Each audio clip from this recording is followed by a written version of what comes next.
Hey, Mike here. I just wanted to let you know that you can listen to Dark Poutine early and ad-free on Amazon Music, included with Prime. You're about to listen to a historical episode of Dark Poutine.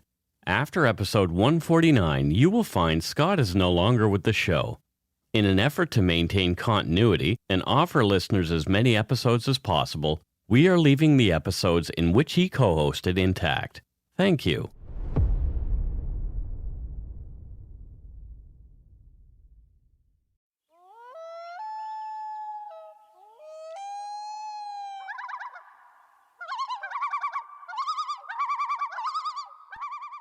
We're supposed to talk at some point. Is it? Are we whispering the shows now? It's the ASMR show. Oh, that's the word.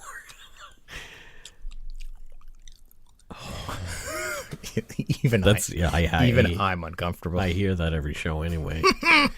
Welcome to Dark Poutine. I'm Mike Brown, creator and host. With me, as usual, is my good friend and co-host, Scott Hemingway. Say hello, Scott. What's poppin', y'all? Are you popping and locking? You tell me, am I? That's apparently what you're doing, but let's just say the rhythm ain't gonna get you. Okay. Yeah. Fair enough. I got moves like Jagger. The views, information, and opinions expressed during the Dark Poutine podcast are solely those of the producer and do not necessarily represent those of Curious Cast, its affiliate Global News, nor their parent company, Chorus Entertainment. Dark Poutine is not for the faint of heart or squeamish. Listener discretion is strongly advised. We're not experts on the topics we present, nor are we journalists. We're two ordinary Canadians chatting about crime and the dark side of history. Let's get to it. Put on your toque, grab yourself a double-double and a Nanaimo bar. It's time to scarf down some Dark Poutine.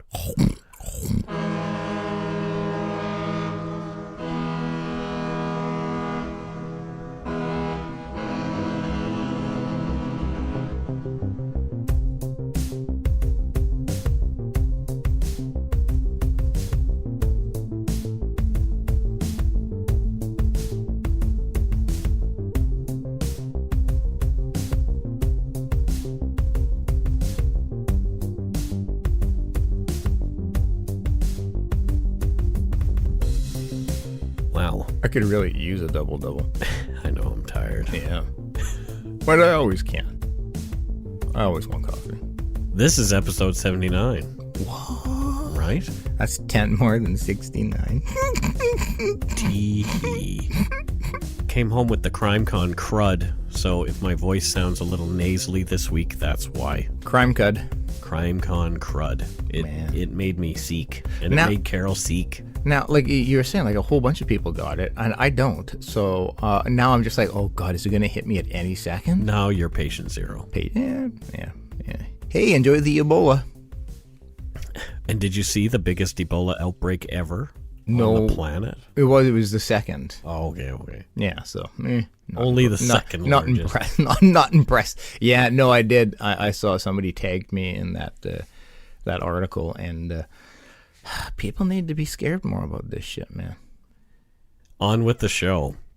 In the early morning of June 20th, 2009, 17-year-old Jodi Henrickson was last seen in the company of her ex-boyfriend Gavin Arnott near Miller's Landing on beautiful Bowen Island, BC. Gavin admitted that the two had been arguing on the side of the road and then had gone their separate ways. Gavin claims this was the last time he'd seen Jodi and denies having any part in her disappearance. Where is Jodi Henrickson?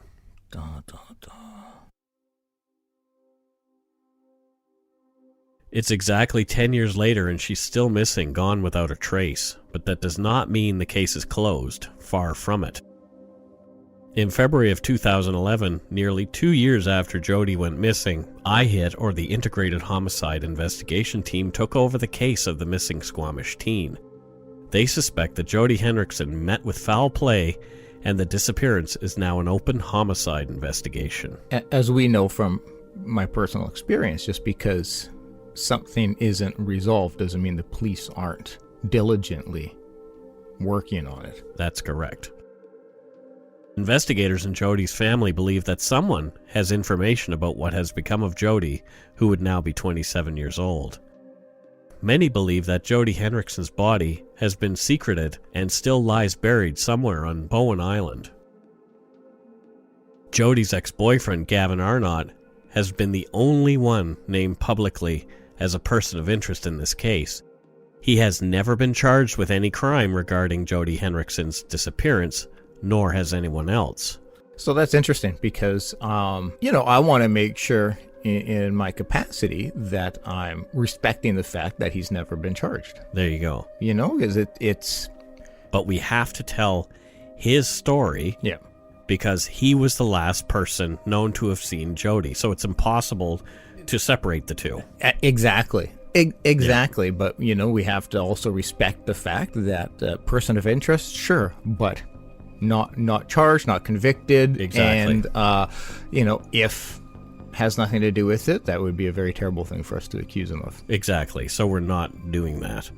All the information we're providing is easily attainable through simple Google searches, and we'll also provide links to sources and legal documents on the Dark Poutine website. Yep. So what we're talking about is what anybody can find. Yeah.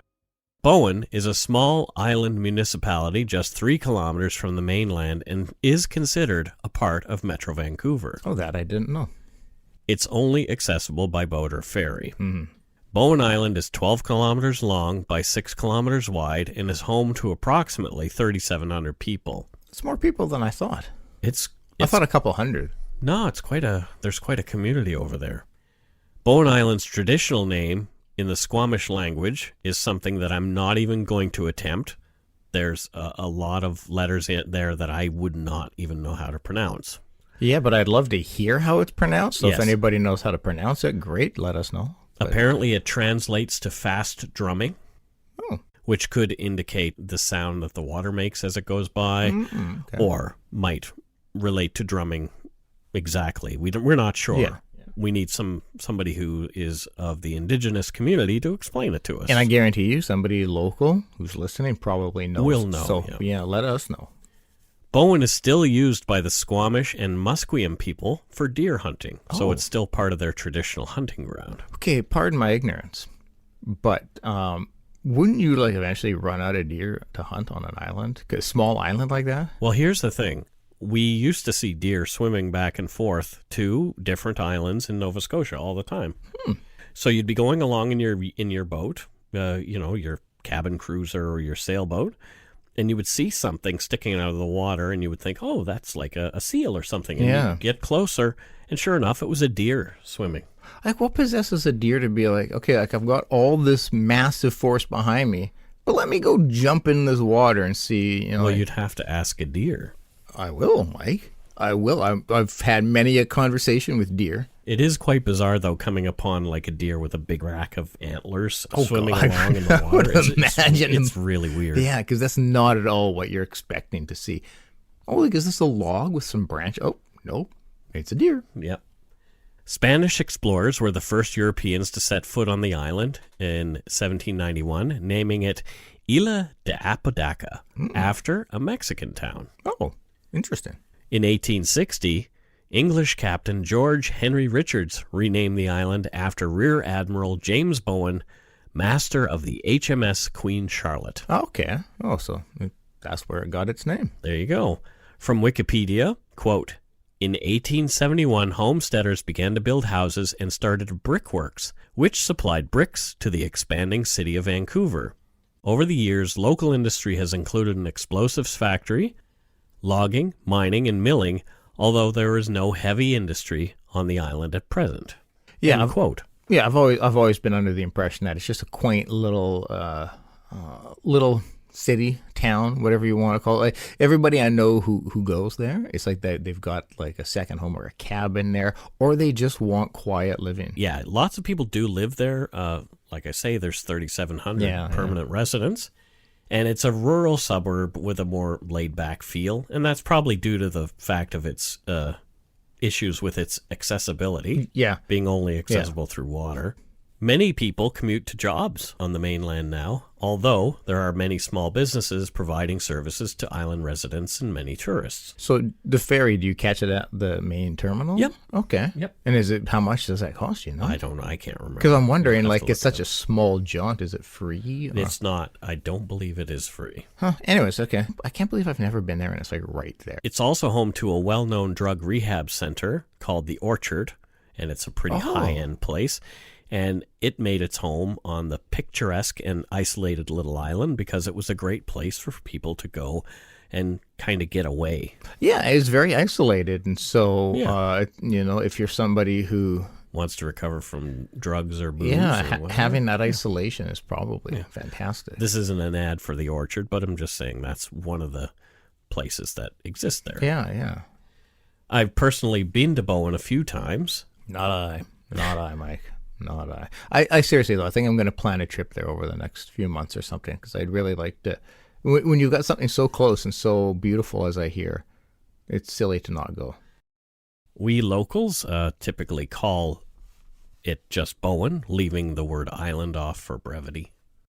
I don't know if I've ever left but I find that. Well, you didn't live on the North Shore, so everybody. Okay, I knew lots of people who lived there, and they would call it Bowen, and people who lived in North End would call it Bowen. Bowen Island is just like, that's too long. Yeah. I find that, and it's probably something that happens to a lot of people. When something is so close, You just don't do it. Yeah, because the urgency isn't there. Like, I didn't go to Whistler really until probably my late 20s. I never went to Vancouver Island until my mid-20s and stuff. And it wasn't like I don't want to go, but it's like, yeah, it's there. It's not going anywhere. I'll go check it out when I have time.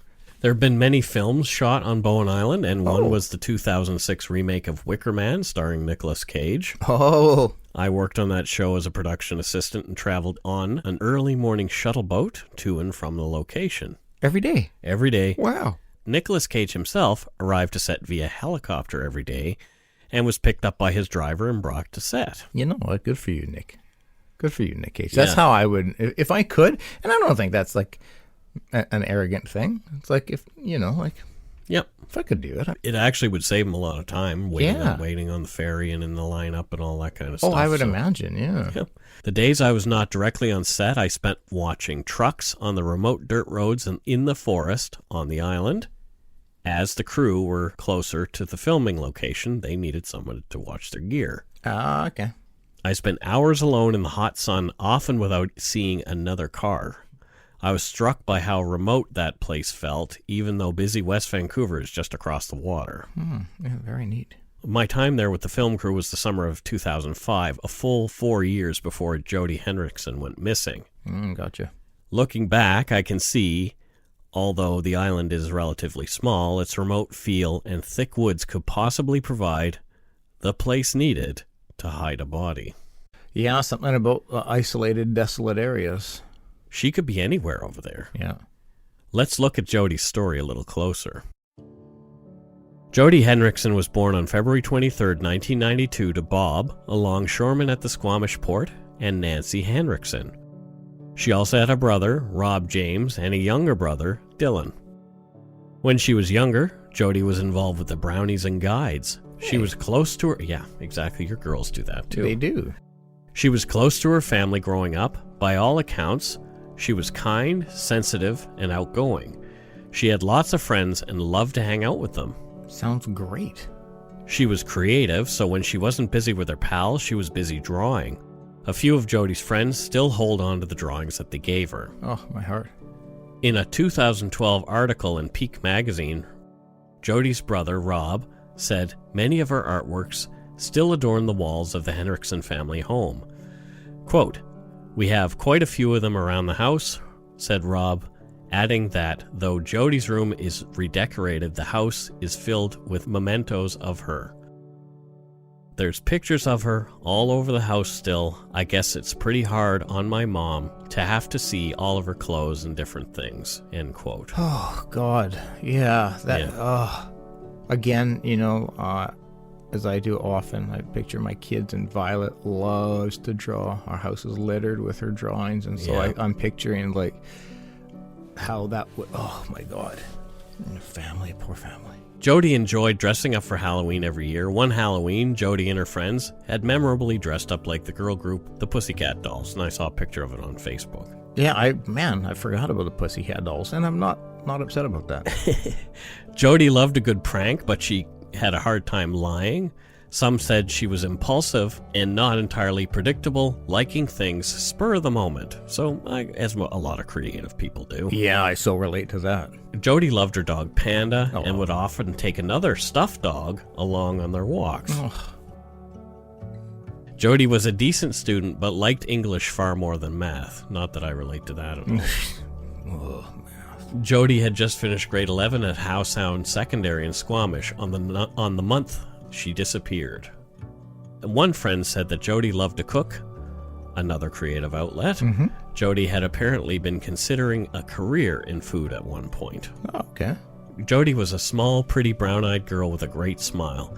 She paid attention to her clothes and long brown hair. Sounds pretty normal. Yeah. Sounds like a pretty normal and awesome kid, you know? Like, yeah. A kid you'd be proud to be a parent of. Yeah, exactly. Yeah. There was some darkness in Jodi's life, too. In the years leading up to her disappearance, Jodi's parents and friends had become concerned about her. Jodi had a new boyfriend. His name was Gavin Arnott, and he was a couple of years older. Gavin's mom lived in Squamish. However, Gavin's dad lived on Bowen Island. Jodi was spending a lot of time on Bowen and was making new friends. Jodi's brother Rob did not like Gavin very much, telling Jodi he thought Gavin was an asshole. Simon Fraser University criminologist Neil Boyd, who has looked at the case extensively, wrote a detailed article called Where's Jodi Henrickson for Vancouver Magazine in January 2011.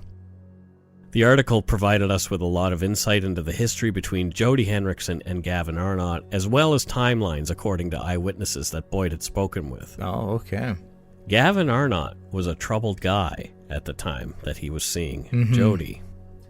From Boyd's article, quote, in early 2009, after a conflict with his mother, who'd separated from his father a decade earlier, Gavin poured lighter fluid on himself and tried to set himself on fire. This led to a stay in a psychiatric ward. Oh, man. End quote. That is intense. It is super intense. Yeah, like for trying to harm yourself or kill yourself, like that is a pretty terrifying way. Yeah, self-immolation they call it, and you don't want to go that way, like that guy did by the White House the other day. What? I didn't even hear about that. Look it up. Yeah. At this time, Squamish RCMP Constable Christy Moore swore out an affidavit that we have a copy of. It goes, quote, it is not in the interest of Lynn Federick, Gavin's mother, or any other person that Gavin Thomas Arnott have in his possession any firearms, ammunition, or explosive substances, end quote. So that leads me to believe that the RCMP was concerned for the safety of Lynn Federick. Yeah. Whether Lynn was concerned or not, that's another thing. Yep. Because this is just what the RCMP is saying, right? Exactly. This is from their perspective, not Lynn's. Yep. Only a few months later, on April 8th, 2009, a charge of assault was brought against Gavin for an altercation he'd had with Jodi. Oh, okay. A court information file we obtained reads, quote, Count 1. Gavin Thomas Arnott, on or about the 8th day of April, at or near Squamish, in the province of British Columbia, did commit assault of another person, Jodi Henrickson, contrary to Section 266 of the Canadian Criminal Code, end quote. In Neil Boyd's article, Gavin gave his account of what had happened. Oh, so he got to interview Gavin? Yeah. Okay. So there's a lot of Gavin's own words here. Okay. Let's hear. Quote, Gavin said that he called her a pig because she was eating too much of their dinner. She threw and these are his words. She threw a motorcycle helmet at me. I grabbed her and threw her out of the house, and she went to the police, end quote. The relationship between the two was pretty stormy. Another friend of the couple shared in Neil Boyd's article about another event. Quote, the friend remembered a camping trip near Pemberton when a group of kids were sitting in a hot tub. Gavin got angry with Jodi and began choking her. He wouldn't stop, one of the friends had to intervene, getting Gavin in a headlock and literally throwing him out of the tub. Rob saw his sister a week later, saying she was black and blue down her arms and around her neck from Gavin choking her, end quote. Wow. So, yeah, that's one of the friends saying that. Wow. Yeah. Wow. So, but he was never charged with that. Yeah. If his friend's recollection is true, that's terrifying. Yeah. On June 5th, 2009, Gavin was found guilty of the assault on Jodi Henrickson, only 15 days before Jodi went missing. Oh, wow. Okay. He was conditionally discharged, subjected to a 5-year firearm ban, and sentenced to 18 months of probation with a total of 9 conditions he was to adhere to. And the conditions are as follows. 1. Keep the peace and be of good behavior. 2. Appear before the court when required to do so by the court. 3. Notify the court or probation officer in advance of any change of name or address, and promptly notify the court or the probation officer of any change of employment or occupation. 4. You are to report today to your probation officer at a specified address in North Vancouver, and thereafter as and when directed by the probation officer. 5. You are to reside where directed by the probation officer, and do not change that residence without the prior written permission of the probation officer. 6. You are not to attend any known place of employment, residence, or place of education of Jodi Henrickson. 7. You are to have no contact directly or indirectly with Jodi Henrickson. 8. You are not to attend place name redacted, and I'm not sure why. 9. You are to take and successfully complete such counseling as directed by the probation officer, including anger management and respectful relationships. So really, you get a sense of what it's about starting at number 6. Right. He is not to have any contact with Jodi at all. Yeah. And he is also supposed to be taking anger management, and they don't want him to have any weapons or anything like that. It's a pretty serious charge and precautionary steps that they're taking. So they're obviously the court deems it a concern. Right. The last public posts on Jodi's Facebook profile are from June 6 and 7, 2009. It seems she was answering questions asked by a friend, you know what the girls do online. Their friends will ask them a bunch of questions about boys and all that kind of stuff, and then they'll answer in a note. Some of what Jodi wrote on her post in June 6 is kind of telling, considering what is presumed to have happened to her only days later. Here are just a few of the most interesting entries. Question: do you think your ex still loves you? Answer: yup, he loves me and cries about it every night. Smiley face. Question: looking back, did you ever waste too much time on a certain boy or girl? Answer: yeah. Question: if the person who hurt you the most in your life apologized to you and told you that they loved you, what would you do? Answer: call the cops. Question: are you self-conscious?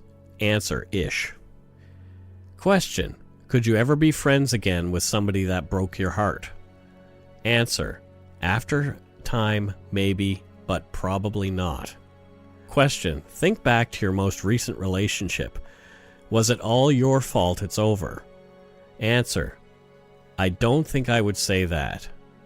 I think we brought out the worst in each other, but ultimately it was his fault. So we don't know who she's talking about. We do know she had a recent relationship with Gavin Arnott. So who knows who she's talking about? Yep. You know, only she would know that. Because it didn't mention a name. It Right. mentioned X, and, the possibility that there was multiple. Yep. The Henricksons were adamant that Jodi should never see Gavin Arnott again. They were hopeful that the assault charge and conviction, with the conditions, would keep the two apart. Oh, yeah, no, I totally get that. But again, as a parent, like if somebody was charged and convicted of assaulting one of my daughters, I'm going to be adamant you don't see this person. Yeah. Well, it didn't keep them apart. Of course. The night before Jodi went missing, she spent the evening with her brother Rob. From a recent article on the Squamish Reporter website, quote, Jodi Henrickson was to go to Bowen Island the next day, and they both played video games at their home in Brackendale. So just her and her bro hanging out, playing video games. I'm down with that. That sounds like a great night. Rob said, she had a very bubbly personality, and I remember she was very positive that night too. She was going to Bowen Island, and it was just normal conversations. Rob could not have imagined that he would never see his sister again. Oh, my heart. End quote. Yeah. Shit. Ugh. Jodi lied to her parents before she left home that day. She told them that she was going to Cultus Lake to camp with friends that weekend, and that she wouldn't be home until Tuesday. Cultus Lake was over 2 hours away in the Fraser Valley and far away from Bowen Island where Gavin Arnott was. Yep, complete opposite direction. The Henricksons did not feel the need to worry much beyond the usual concerns of parents of a female teen who's going camping. Yeah. But little did they know. They had no idea that the typically honest Jodi was off to Bowen Island, that when Jodi left, this would be the last time they would see her. And we will take a break. If you're looking for a smoking gun, I can absolutely guarantee you, you will not find it. In October 2001, a series of letters filled with a deadly powder called anthrax were dropped into the U.S. mail system. What started as an unprecedented case turned into an unsettling mystery.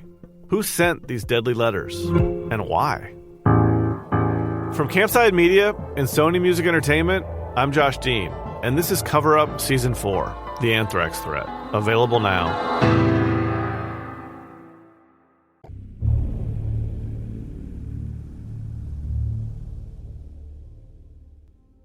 When Jodi arrived at the party at her property on Harding Road on Bowen Island, it was already hopping. Among the partygoers, Gavin Arnott was there as well. We're unsure of when the two first interacted that evening or what had transpired between them. Neil Boyd's article gives us the best account of the night's events that I was able to find, lot of this will be directly from Neil Boyd's article. Here's a quote. When Jodi arrived at the Harding place, the party was already in full swing. Gavin remembered that he was, quote, super drunk. He'd had about 12 Coronas and a Mickey, and for those of you who don't know what a Mickey is, it's Canadian for pint, and he threw up all over the deck. Wow. Cleaning up the mess, he soaked his pants with the hose. He staggered out to his father's truck, where he had clean clothes. He drove back toward the house, and his friend, Cole Dallas, said that the truck almost hit the house. Cole recalled, we pulled him out of the car and duct taped him to a pole so he couldn't drive anymore. It's what teenagers do, But he, 12 Coronas and a Mickey. That's a lot of booze. That's to get behind the wheel. Wow. Cole thought it was pretty funny, recalled Gavin. I was pretty wasted. I also had a fight with Doug after that. He punched me on the jaw. A little later, he put me to bed. I think it was probably sometime before midnight, end quote. About 8 kilometers away, Cole's sister was having a party in a small subdivision that locals call Leroyville. And it's called Leroyville because all the houses kind of look the same and they were built by a guy named Leroy. Oh, okay. After seeing Gavin duct taped to the pole, Jodi made her way back to the other party for a while, so the one in Leroyville. In the wee hours of the morning, Jodi bummed a ride back to the Harding Road party. There, she found Gavin sleeping where his friends had left him. Jodi woke him, and the two started talking. And is this from Gavin confirms all this? Yep. Wow, okay, all right. Jodi and Gavin snagged a ride back toward Leroyville, so people are seeing them together all along this way. Okay. Gavin's dad was renovating a house there. The person who drove them back only took them as far as Snug Cove, and Jodi and Gavin started walking the rest of the way. Okay. At 4:30 a.m., a friend spotted Jodi and Gavin holding hands and walking along Grafton Road near the elementary school. The friend who'd been coming from the Harding Road party pulled over and chatted with the couple. Okay. Gavin asked for a ride for he and Jodi, but the friend declined, saying he was tired and he had to get up the next day to go to the city, so he had to go home and hit the hay. So yeah, that's lots of confirmation, people talking to them. And seeing them together. Yeah, so that's not speculation. No. That's confirmed. Okay. Absolutely. Yeah. From Neil Boyd's article, Jodi and Gavin walked down towards Snug Cove, then up the aptly named Seven Hills on Miller Road. Close to the turnoff to Miller's Landing, a young couple driving to an early ferry noticed Gavin and Jodi by the side of the road. That was at about 6:30 a.m. on Saturday, June 20th, 2009. Jodi Henrickson has not been seen since. End quote. So that was the absolute last sighting of her. 6:30 a.m. With him at the side of the road, okay. By anyone other than Gavin. It was on Wednesday, June 24, 2009, that Jodi's parents reported her missing to police. Corporal Dave Ritchie of the Squamish RCMP said, investigators firmly believe that she is still on the island. RCMP checked ferry records and video surveillance several times, and Ritchie said further, there's nothing to indicate that she left the island, even though she was down close to the ferry terminal, well, relatively close. Yeah, well, I mean, that's one of the positives about having such a remote area is it can be relatively easy to track activity. Yeah. Because, there's only a few points of travel. I mean, unless somebody hopped on a boat later on. But it's very, very limited points of access. So, video, witnesses. Contrary to some media reports, teenagers did begin to talk early in the investigation. Most were extremely helpful to police. Early on, there was a rumor that kids weren't talking to the cops, but they totally were. Okay. Some people felt that Jodi had left the island and just taken off with someone. Jodi's family and friends thought otherwise, and obviously so did the police. They thought something had happened to her and pleaded with the public for any information. The Facebook group Let's Find Jodi Henrickson was created by family and began to grow steadily to over 400 members in just a few days. Well, then this would have been pretty early on in the Facebook days, too. Yeah, it's over like 3,500 now. Yeah. The fact that Jodi did not contact anyone, especially her mom, in the days after her disappearance was concerning. Her activity on Facebook dried up completely. It was out of character for Jodi to just vanish. She was a very chatty girl. Yeah, and it didn't seem like she had any challenges with her parents more so than any other teenager. Right. You know, it doesn't. So I don't get the feeling that she's like, I hate my mom, I'm not talking to her. So I can see how for them that would be incredibly out of character. There are some unsubstantiated things that I've read about her having trouble at home, but that is 100% unsubstantiated. And every kid at some point has some conflict with their parents. I expect the day where my kids, I hate you because I didn't give them, food. Well, they can get their own damn food, but because you have to be a parent. Yeah. But I'm going to trust the parents if they're saying that it's out of character for her to go missing in zero contact. Yeah. On Canada Day, July 1st, 2009, Bowen TV obtained video and audio from police officials and others involved in the search for Jodi Henrickson. Here's some of their audio obtained from their YouTube channel. We're into day 11 now, and nobody's heard or seen from Jodi for 11 days, which is very unusual. We've spoken to a lot of island residents and a lot of acquaintances and friends who were at the parties involved, and we're getting tremendous cooperation and great caring from all people, and everyone's just hopeful we can find Jodi and get her home. We've had an investigative team on Bowen Island since Thursday, the 25th, and now in day 11 on July 1st, we're utilizing more search and rescue organizations and teams. We're utilizing police service dogs out of the Lower Mainland and the police helicopter from the Lower Mainland to continue searches, and the investigative team is remaining here on the island and assisting the Bowen Island detachment with the investigation. We'll be doing in and out residential property, speaking to residents and doing door knocks, and there'll be dog teams searching as well, and the helicopter's going to do some searching around certain areas on the island. At this point, we haven't categorized it or taken any direction other than missing person. We haven't ruled out foul play, we haven't ruled out accidental, or we haven't ruled out any medical issues completely. And until we do and get evidence or clues to go in one direction, we'll remain it as a missing person case at this point. So tell us about the search efforts today. Well, this is the second day that search and rescue has been over here. So North Shore Rescue we've asked for support from Lions Bay and Coquitlam Search and Rescue, and actually we have a search dog from the Avalanche Association here also. But working with the RCMP and all their different sections, we started on Sunday searching areas and some steep terrain areas and other areas around Bowen, and today we're searching this area in the northern part of the island at their request. Tell us about this area. Tell us about the terrain. Well, it's not difficult terrain at all. It's mainly in the residential area, and teams are going in just to check the properties. The community has been very supportive and very cooperative, and that's actually been very helpful to the investigation.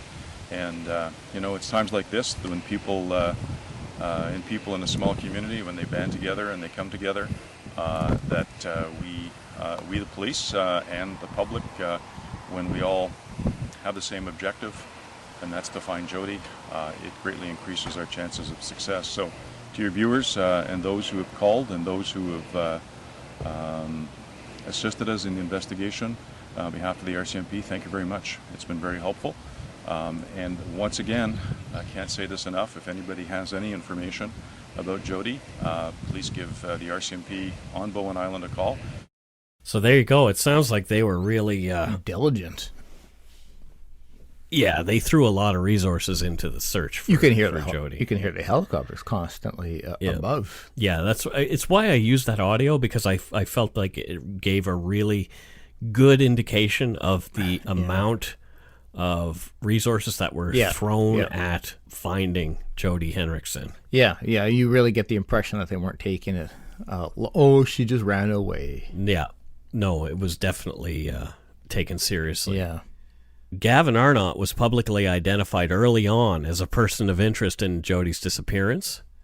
On July 2nd, 2009, beside a photo of Gavin and Jodi, a huge headline in the province newspaper read, "Ex-boyfriend denies role in teen's disappearance." Can you imagine? You're 19 years old, and you are accused of having a role in your girlfriend's disappearance and possible murder. Yeah, on the cover of a major newspaper. Yeah.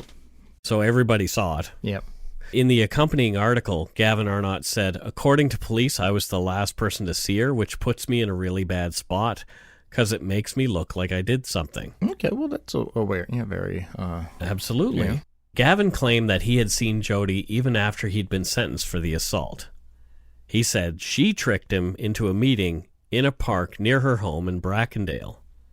Also from the province article, quote, "She yelled to me, 'If you don't talk to me, I'm going to tell the police you did talk to me.' He said, 'She kind of blackmailed me, but I didn't have a problem with it either. I really missed her a lot.'"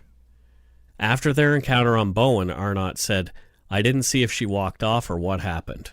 She'd been talking earlier that night about, me taking my dad's truck and running away with her. She was drunk, right? And I don't know if she would have actually carried that out or not." End quote.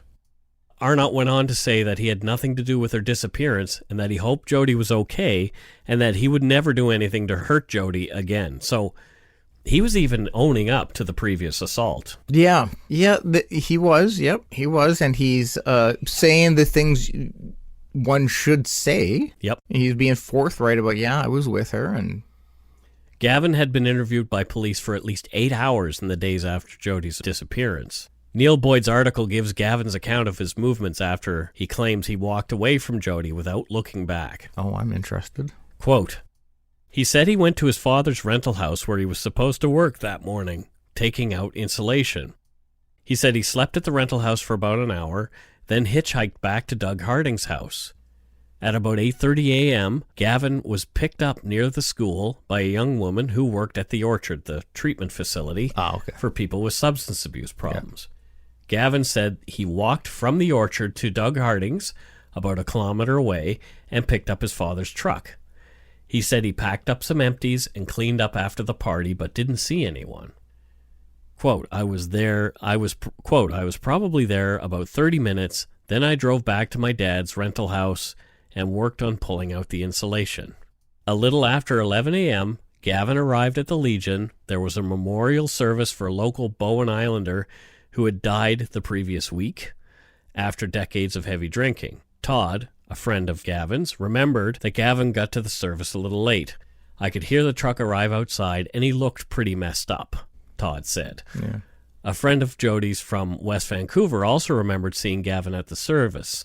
Quote, he was staring at the ground. He had his head in his hands. He looked very messed up. After the service, Gavin went to the Bowen Island pub for lunch.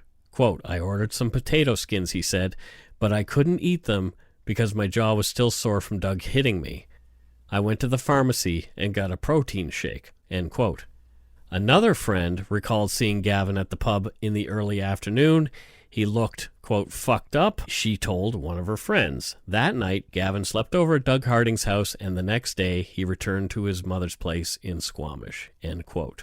Yeah, so a lot of people saying that he looked like hell, but having said that... He's going to a funeral. And by everybody's admission, including his, he was tanked. He was shit-faced last and night, he got punched and stuff like. So if you go to like a party throughout the night, and you're taped to a pole and stuff like you're gonna look rough. Yeah. So that's not something that really can be looked at in one way or another. Like that's not really something that can be looked at one way or another. Like it's I think most people in that situation would have looked like hell. Yeah. On July 3rd, 2009, Lynn Federick, Gavin's mum, leapt to his defense in the media, claiming Jodi was the one causing the problems in the relationship. Lynn said Jodi was trouble with a capital T and was, quote, a bad influence on Gavin. She went on to say she thought Jodi had simply run away. It's unfortunate. I wish she just wouldn't have made those comments, but... I get that she had to come to her 20-year-old son's defense. No, but for sure. I would think that Jodi's family, concerned for their daughter's well-being, had to have been hurt by those allegations. That's not the appropriate time for that, I don't think. And you're spot on, though. Like, you would want to leap to the defense of your children. Yeah. But it's unfortunate, the words that she chose. And the timing was just poor. Yeah. Randy, Gavin's dad, is a volunteer fireman on Bowen Island and the co-owner of Twin Island Excavating.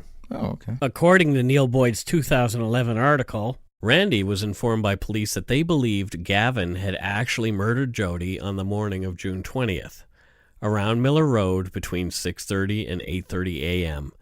They thought that he had stashed her in brush nearby. So that's what the police told Randy? Yes. Wow, okay. They surmised that Gavin had returned to Jodi's body around 9 a.m. with Randy's truck that he'd gone to pick up, moving and dumping her somewhere before heading to the memorial service at the Legion.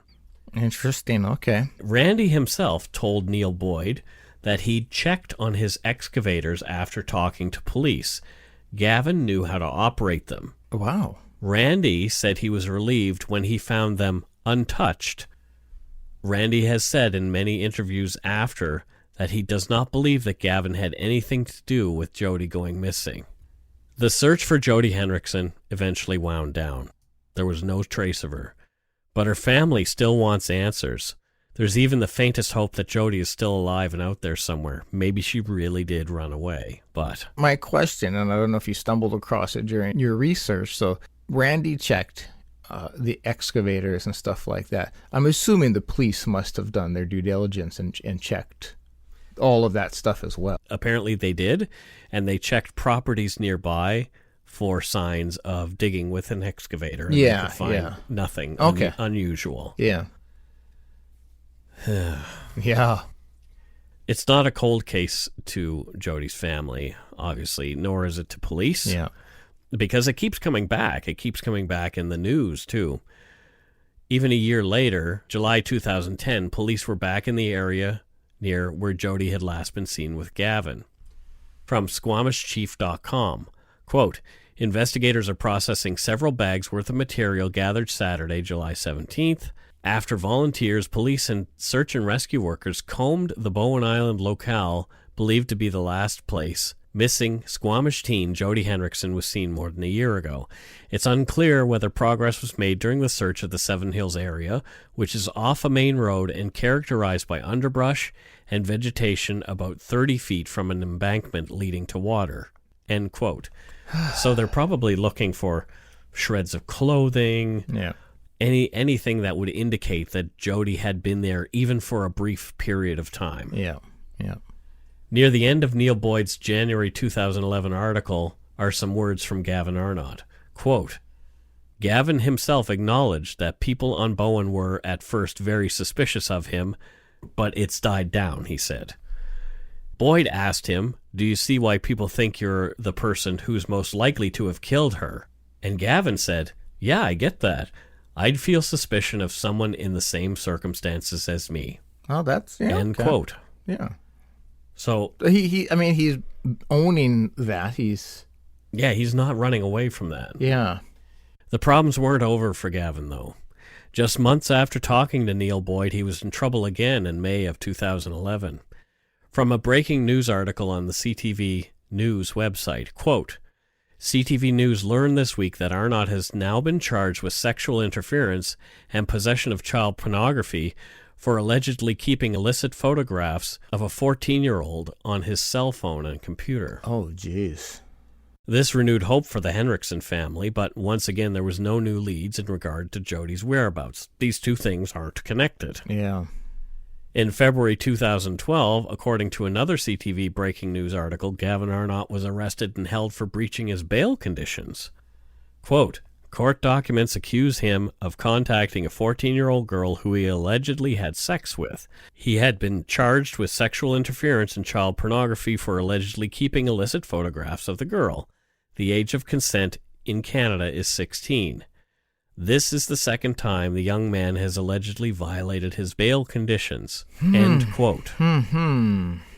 So he was held until trial on the pornography and sexual interference charges later that month, but we're unsure of the outcome of that trial due to the age of the complainant. The details are under publication ban. Yeah, I get that. And aside from the case we're covering, he has been charged and convicted with some pretty terrible things. This guy has done some bad things. Yep. But none of those things equal murder. Yes. None of those things equal... For sure. Kidnapping somebody. For sure. There is no physical evidence to prove that he did anything to Jodi other than the previous assault. And people will speculate. It's what humans do. But going just by the facts, he's not charged with anything. That's right. This brings us to today. According to Gavin's Facebook page, he's moved on. He's a father now and spends time with his friends partying, fishing, and boating. Gavin's story is an interesting one. Yes, he's had some legal entanglements. He's done some things that make him look like a bad guy, but there has been zero physical evidence presented that would implicate him in the slightest regarding Jodi Henrickson's disappearance and supposed murder. Yeah. Any evidence implicating him is 100% circumstantial and wouldn't stand up in a court of law. So perhaps one day Jodi will be found and we'll get some answers. Perhaps the evidence might even point to somebody else. Perhaps. We've all heard and seen cases where it just seems so crystal clear who it is and it turns out to not be. We have to go by what we have, which is just circumstantial. There's no evidence about what happened to Jodi Henrickson after 6:30 a.m. that morning that we're aware of. The police may have something that they're holding back. And likely, but again, that's all just guessing and that's all just speculation. Yeah. I have a feeling that the police are holding something back. Yeah. Which, would make sense. Maybe when they did that search near that place, they actually did find something. Yep. Why would they be searching there a year later? Yeah, for sure. For sure. And, But again. Yeah. My overall takeaway from this is the families. Yeah. Again, it's a tough thing, and I know I beat this. Both the families. Yeah, well, that's why I said, I know I beat this horse to death already, but it's just it as a parent, it's just I can't think of much worse than your child going missing or killed. Both of those things. But then also, and having your child accused as well. Mm-hmm. I wish his mom hadn't said those things, but again. Having your child accused of taking somebody's life that'll alter your family.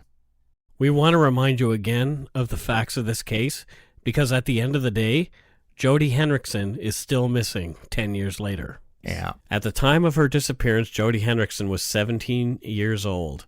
She's a Caucasian female with long dark brown hair, a small build, and she stood approximately 5'3". She was last seen wearing a black leather jacket, black long-sleeve shirt, and blue jeans. Our hope is that releasing this podcast so near the anniversary of Jodi Henrickson's disappearance will jog someone's memory or even nudge someone's conscience. We're actually recording this on the 10th anniversary of the party.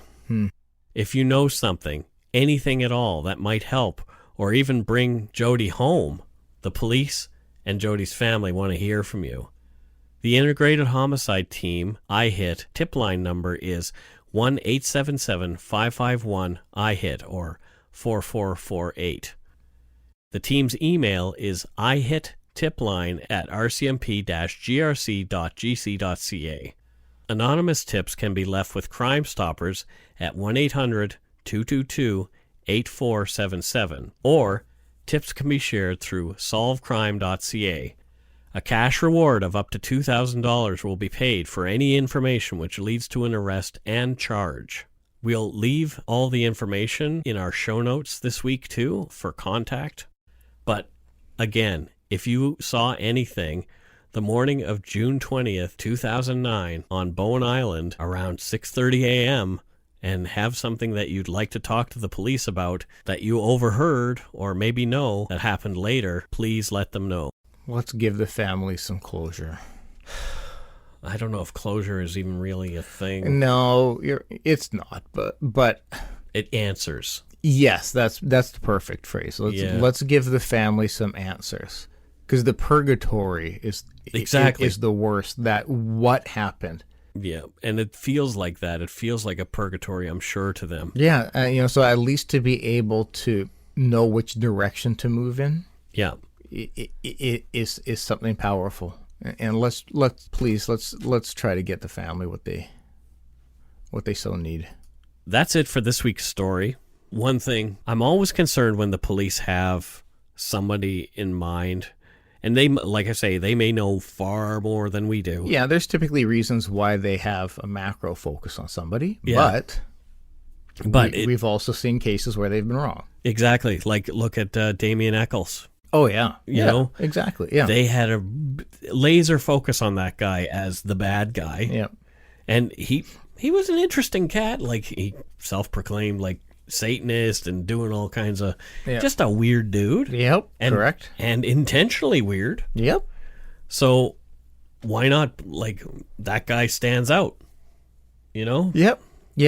But this is a bit of a different situation. Yeah, and in the same vein, we're not absolving anybody. I mean, sometimes the focus is deserved, but again, this is a case where this is unsolved. There's just This is why I don't like to do unsolved. Yeah, this is I'm glad we're covering this one. This is an important one, I think, to cover for us. And we're going to do some more.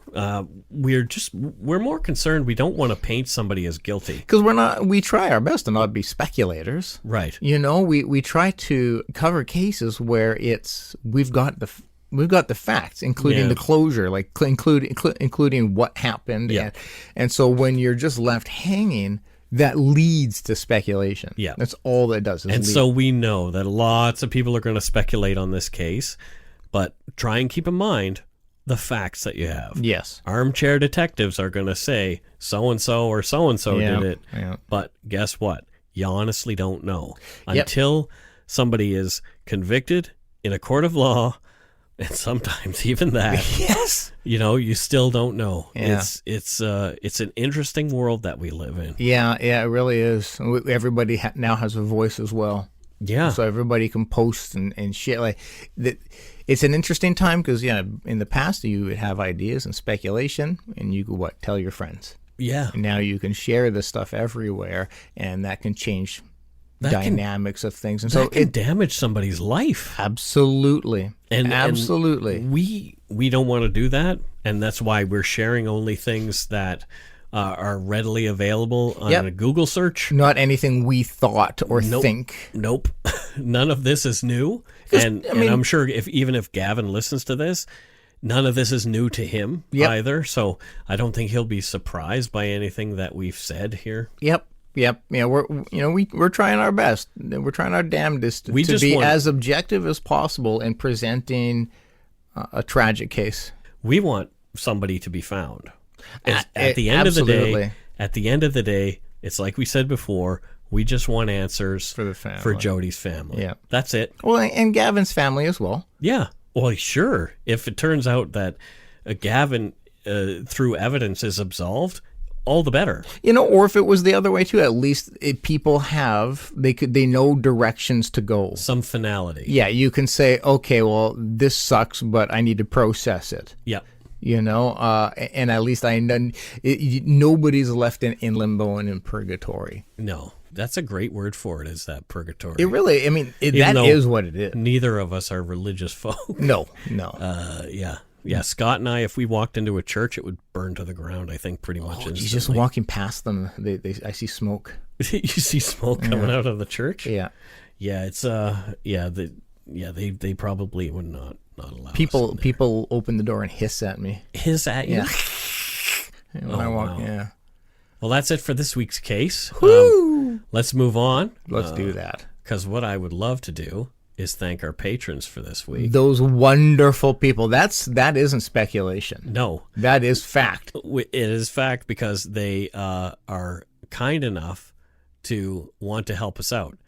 So we actually have 2 new PMs this week. Holy crackers. We have Valerie Roberts from Vermilion, Alberta. Oh, that sounds like Thank you so much. Yeah, thank you. I Vermilion. like that. I like Vermilion. It sounds like that would be a bad guy in the Disney movie Black My Hole. name is Vermilion. Oh, no, I'm thinking a robot. But that's because it was Maximilian, but Exactly. And then we also have Nick Mohar-Schurz of Williamsport, Maryland. Wow. So thank 2 you guys. PMs. You guys, Thank Valerie you. and Nick, you're awesome. Oh. And Nick, I'm sorry, I probably just slaughtered your name to pieces. I think people hope that you slaughtered their name at this point. Yeah. Because they know it's coming. There you go. They know it's coming. They can't be like, no, Mike's great with pronunciations. Yep. Because they know I'm not. Correct. Christina Lemke from Grand Prairie, Texas. I didn't know there was a Grand Prairie in How Texas. many Grand Prairies are there? Well, I guess anywhere least there's 2. a prairie, there's there's something grand. Well, You it's must think. debatable. Bev Murphy from Stillwater Lake, Nova Scotia. Thank you, Bev. Thank I you. love seeing Nova Scotians support our show. Yeah. I don't, it just, it makes me homesick every time. I want to come home and have some donairs. Their tourism board should be throwing some cash your way. Well, Nova Scotia is the greatest place to go in the summer. It is beautiful. Yeah, well, Beautiful. I want to go. If you've never seen it, search for Carter's Beach in Nova Scotia online, and you'll see one of the most beautiful places. But it used to be a bit of a secret. Now it's not so much. So it's Mike. really super hard to find parking. Mike, as Apple's top 10 podcasts for this year, you've just the secret is no longer, Mike. There you go. Oh, and so these 2 people have the same address, Bev Murphy and Chris Davey. Oh, So they're both, let's hope it's just coincidence. Like they they're- live in a basement suite, and I want to go with it's just coincidence. they're both from Stillwater Lake. So another Nova Scotian. I am so proud of our Nova Scotian listeners. Reppin'. You guys are thebomb.com. Claire Hewitt from Surrey, Great Britain. I was excited. I'm like a local, Great Britain, but still beautiful place. Yes, it's our sister Surrey. Our sister, sorry. Yes, Oh. exactly. Oh. Well, there you go. Matthew Gafford. Oh, where's he from, Scott? From Gaffordsville. Gaffordsville. So, Yep. did his family found Gaffordsville? Well, no, you would think that they would have, but they didn't. It's just a coincidence. Yeah, it's very much a coincidence. And what does Matthew do for a living? Oh, Matthew, he oddly works at Guildford Mall. That's British Columbia here in Surrey. No, I know. What a commute. What, does he use a TARDIS or some kind of weird teleportation device? It's just ridiculous. Because No, where he is takes Gafford? Where is Gaffordville? It's in Louisiana. We just came from Louisiana. I know. So you're just making shit up. Mike, I don't do that. This is all fact. We just talked. We don't speculate here in Dark Poutine. I'm just speaking the truths, the facts. Speaking the nonsense. Matthew will speak up and tell me how accurate I am, Mike, and then you will eat your words. Okay. Right, Matthew? We'll fight in the good fight. Fighting the good fight. Shell Williams from Newark, Delaware. Oh. In the United States. Oh. It's Delaware. Delaware. We do have another listener from Delaware, my friend Katie. Oh, okay. She's from Delaware. Oh, wow. Okay, yeah. Well, at least two. Yeah. Representing. Represent Delaware.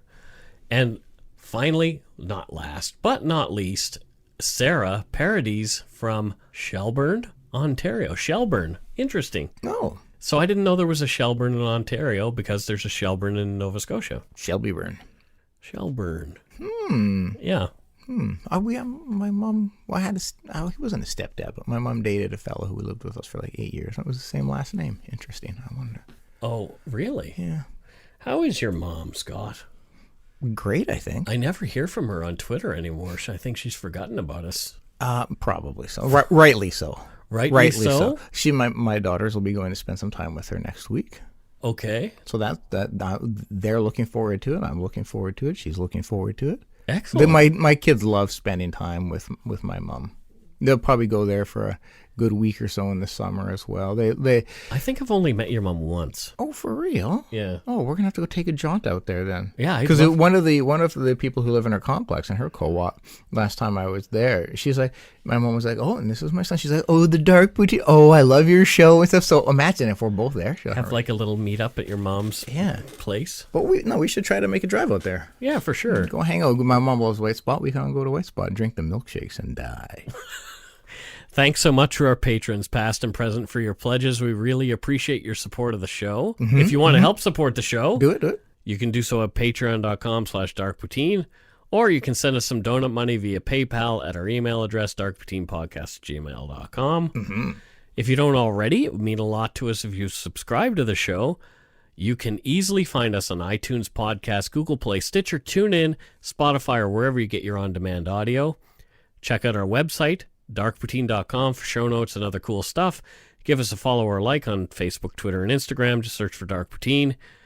Tell your friends about us. Word of mouth is a powerful thing. I say it every week. Yeah, and it's a fact. Come join our multiple Facebook groups. We now have the Dark Poutine safe space or safe place, which is one of the most. I haven't been active in commenting, just life is busy, but I've been reading, and what a beautiful place that is. We have people sharing some pretty amazing, powerful stories. Yeah. And so we saw some people were sharing some really personal things in our main group, and so we wanted to give them kind of a safe space off to the side where they can have really good conversations with each other. And you know what? We have so many kind people that are, helping each other out and just, being an ear for somebody. Yep. So if you're not interested in helping somebody through a tough time, or you want to criticize stay the fuck out. We will block your ass so quickly. The last thing we want is for people opening up and being vulnerable. We're just asking for trolls, just so you know. Yeah, well. And then we'll boot them. Yeah. We did get a couple of voicemails this week, and here's the first one. Gay and dining hoot scheißen. At least that's what you said to say on your radio or podcast. I love your show. I just wanted to let you know that guy from Oregon likes the Canadian crime stories, and it makes me feel like I'm not too far south into the craziness of California, and yet knowing that there's still craziness up north, I enjoy that quite a bit. Every week I check the new episode, and I have been up there. Never saw any weirdness while I was there, but I do love Vancouver, BC Island, Victoria, Empress Hotel, and anyway, keep up the good work. And enjoy your podcast. Keep it going. My name's Dave.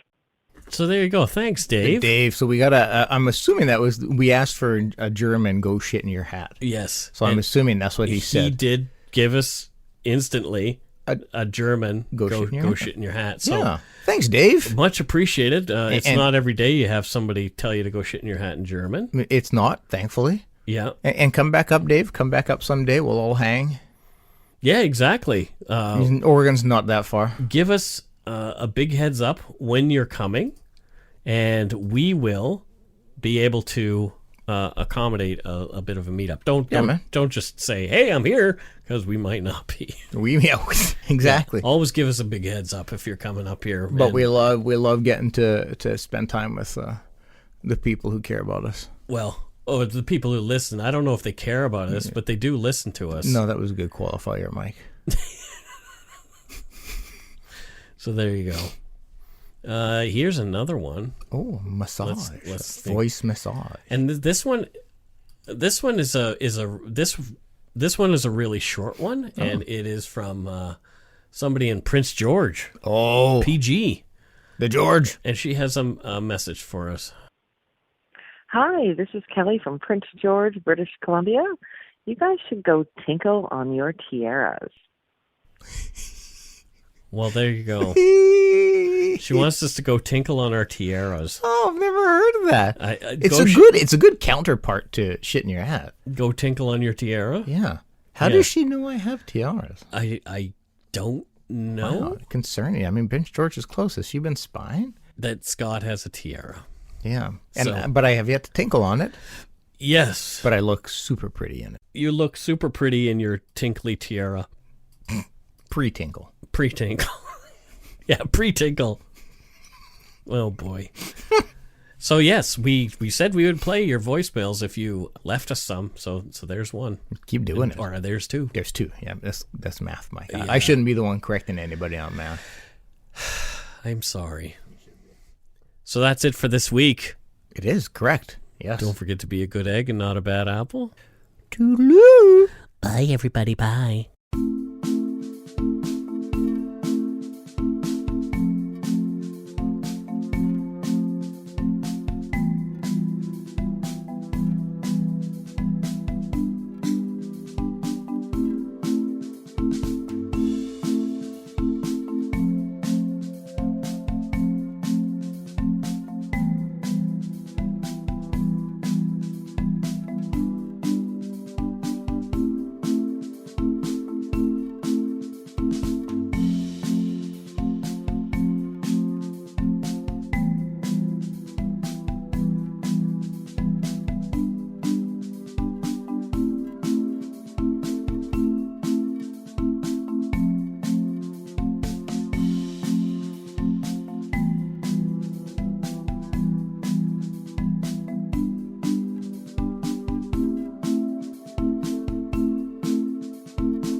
Hi, it's Shauna, and I might be a bad parent because my kids think French fries are vegetables. Hey, it's Ryan, and I might be a bad parent because I went out for wings when my wife was in the hospital after giving birth. Johnny here. I might be a bad parent because in my house, the tooth fairy gives pocket change. But we're not alone. Len emailed us and said his 6-year-old daughter's Tarzan moment going from love seat to lazy boy by curtains made him more proud than any dance recital. And Andy left his 2-year-old at the rink. All right, guys, I'm sure we're not alone. Like Andy's kid. For stories and confessions like this, make sure you check out our podcast. It's called Bad Parents, and it's available wherever you get your podcasts. I left a glove at the rink.